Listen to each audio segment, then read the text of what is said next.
Hello and welcome to the first race of Season 2 at Homestead, the Florida 400. This race is for our Sim Cup series, and I'm gonna rather show you a bunch of screenshots I took during the race, mostly because we couldn't get a recorder to work, so we rushed it, and I'm gonna show you what happened today. Alright, here is the starting grid. Davis McAfee on pole, then Zach Dorian, Brendan Irons, McAfee's roommate, McAfee's teammate at Fletcher Autosport, Patrick Cobb Jr., the rookie, in fourth, Tommy Morello, Anthony Wick, Kevin Richmond, Jason Severn, Carl Flint, and Matthew Sparrows in 10th place. Next, on row 6, we have Ricky Brackett and rookie Reed Conway, Joey Wakowiak, Drew Tabulov, rookie Daniel Alderson, defending champ Matt Sedici, Michael Adkins, Jim Powers, Scott Unger, Tim Bowen, and then finally on row 11, starting 21st, Dylan Fisher, and bring up the rookie Carson Fitzpatrick. We have 267 laps, and it was a very clear and nice day. Oops, Java. Okay, now to the race. The race started with Davis McAfee and Zach Dorian heading down to take the green flag. And going into turn 1, Davis McAfee took the lead, and there's the 21 cars following closely behind. That green flag stint didn't last too long because Tommy Morello of Team Harden Racing spun and crashed into the wall on lap 11. That would bring out the first caution of the year, and the pace car racked everyone up, and Tommy Morello didn't have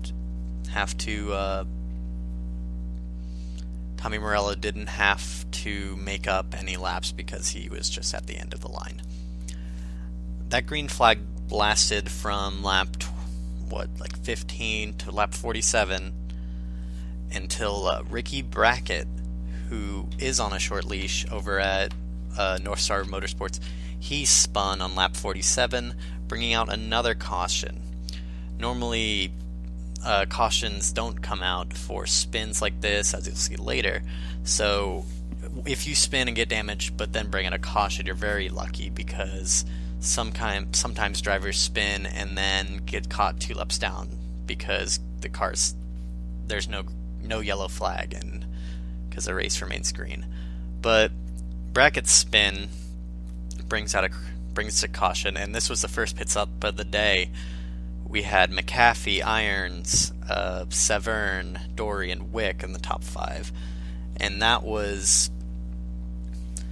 that's how they entered, and the 87 of Irons and the 34 of Jason Severn led them out of the pits to take the lead. A couple laps later, Anthony Wick, my car, he has an electrical problem and has to retire from the race. Funny, because last year Wick finished 20th, which was last at the time in Homestead, so this track is not very good for any of my teams. But luckily, we still had Dylan Fisher racing for me. So moving on, lap 77, rookie Carson Fitzpatrick spins in turn 3, right where Tommy Morello spun. No caution for here, so everyone kept going. The 87 was still in lead, I believe, or maybe the 9, I'm not sure. I had a lot of notes to take during this race. Then lap 89, my driver Dylan Fisher spins turn 4. So that just made my team just a little bit irritating. Fisher was running about Fisher was near the front, as you can see. Severn and Irons up, going on to the front stretch from turn 4.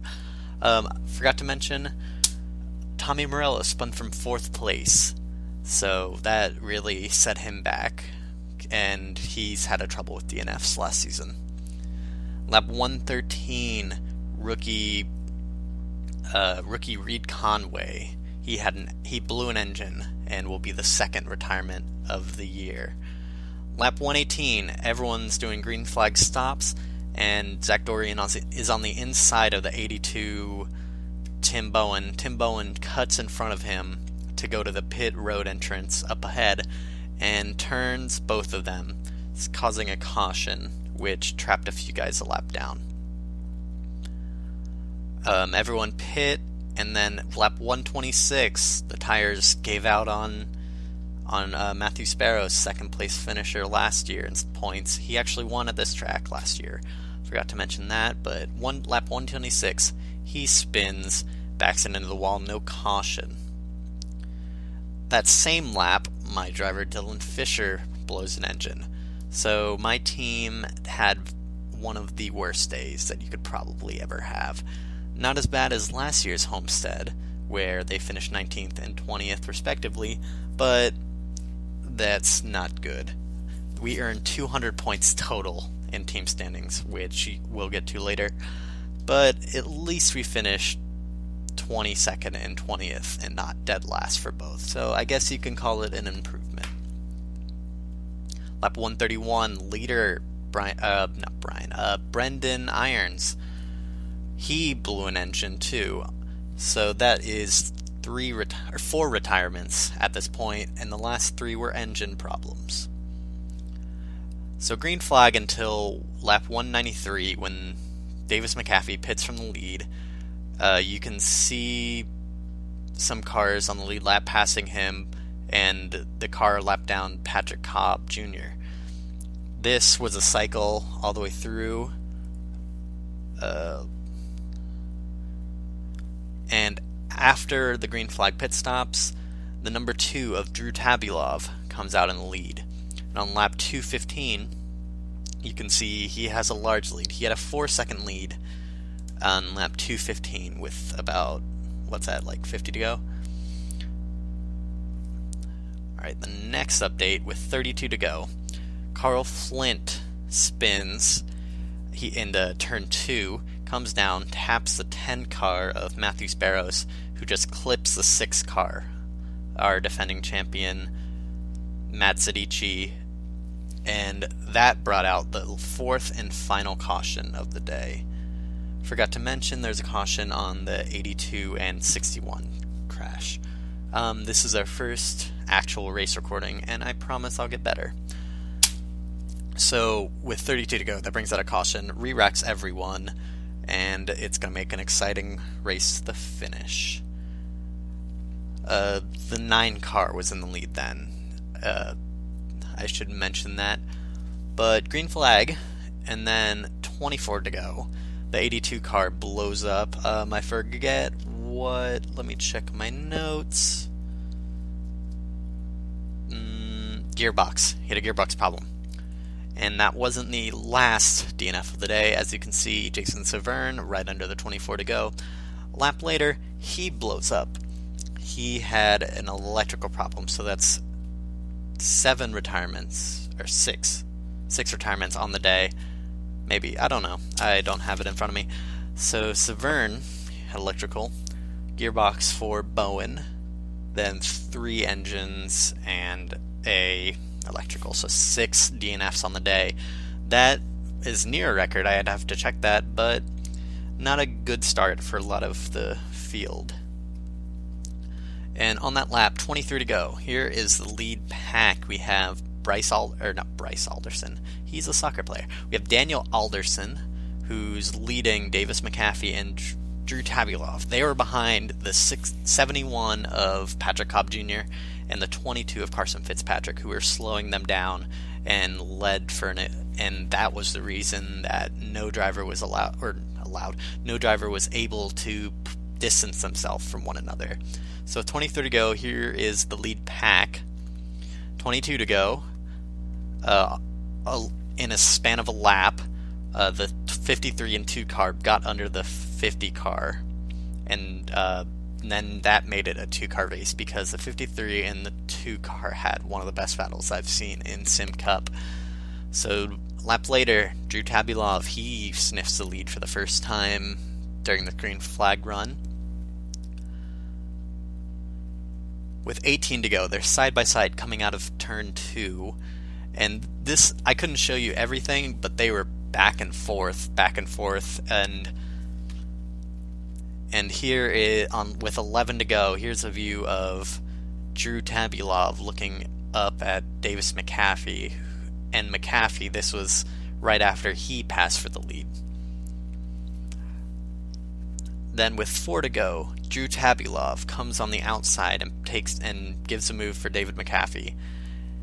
And Drew Tabulov would hold off McAfee and come down and win the Florida 400 at Homestead-Miami Speedway. You can see McAfee's nose at the very far right of the screen, but Drew Tabulov, I do believe that's his first win on the season, obviously, but first win in Sim Cup. I'd have to check that, but that was a very, very good race to watch, and it was very hectic going in and out of game, taking screenshots. So that is the race. Here are the results from Homestead-Miami. Drew Tabulov, he wins just about 0.2 seconds in front of McAfee. Then Daniel Alderson, rookie, he was just as far behind McAfee as McAfee was to Tabulov. Jim Powers had a very good day, finished 0.9 behind Tabulov. He finished second here last year, I believe. Kevin Richmond, he has a good showing. So that's the top 5. Michael Adkins, Tommy Morello, who had damage, but it was early enough where that really didn't affect him. Also, everyone else had damage, so that's how he was able to manage a top 7. Joey Wakowiak, then Scott Unger, Zach Dorian, who got into trouble, then Patrick Cobb Jr. was the last car in the lead lap in 11th. Okay, moving on. Matt Zadici, our defending champ, was a lap down. He was a first car lap down. Ricky Brackett, a lap down also. Carl Flint, Matthew Barros was 4 laps down from numerous incidents. Carson Fitzpatrick was the last car running. And then the 6 retirements. Not a good day to be yellow. And that is the race results. Pretty similar to the driver standings. Drew Tabulov earned 180 points just from that race alone. And you can take a look, find your favorite driver if he's in the top 11. Pretty much a mirror image of the race results, except Michael Adkins had some bonus points. Moving on to the next page, Jason Severn he moved up 3 spots from the race results to driver standings because he led the most laps, or at least he got 10 bonus points. Not really sure, there's no record, but these points come straight from in-game, and that's how I'm gonna keep it. So these are the driver standings, and that's gonna determine the champion, obviously. And in addition to driver standings, we have the team standings. Creechin Racing, hope I got that right, they have 295 points between first place Drew Tabulov and 16th, I think, Carson Fitzpatrick. Then it's really close for the next couple. Team Harden, Dumas Racing, KMI Racing, Revolution Motorsports, Fletcher Autosports, they're all really close. Burmese Bros Racing, a little bit further back, then Big Stuff, Irish Lads, North Star, all kind of similar, and then My Taylor Motorsports, 95 points behind. I think this was good for us because it proves that I am not rigging this series, and it's a long season. There's 19 more races, and it's not that hard to make up points in the team standings. It just takes a good finish by both of you guys. But that's it from me. One last screen, and it's where to find us. You can find us at mock_sports on Twitter, or search Mock Sports on Facebook or YouTube. You can follow the Sim Cup Series at blogspot.com. There we have stats and standings and links to everything that you could possibly want for this fake series we're doing. If you want to follow me, my Twitter is at MichaelDanger19. And I think that's it from me. See you guys at Rockingham in 7 days. Alright. Thank you.